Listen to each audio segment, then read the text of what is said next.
ఒకటి రెండు మూడు నాలుగుకు అర్థమేమిటో చెప్పనా? చెప్పుకో, త్వరగా చెప్పుకో. ఒకటంటే ఒకటిగా అడుగేద్దాం,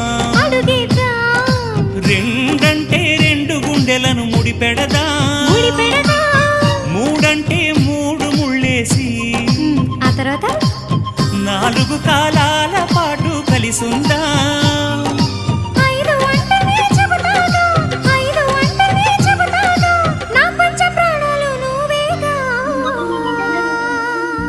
అమ్మావు ఇల్లు ఈగ చదివానాడు,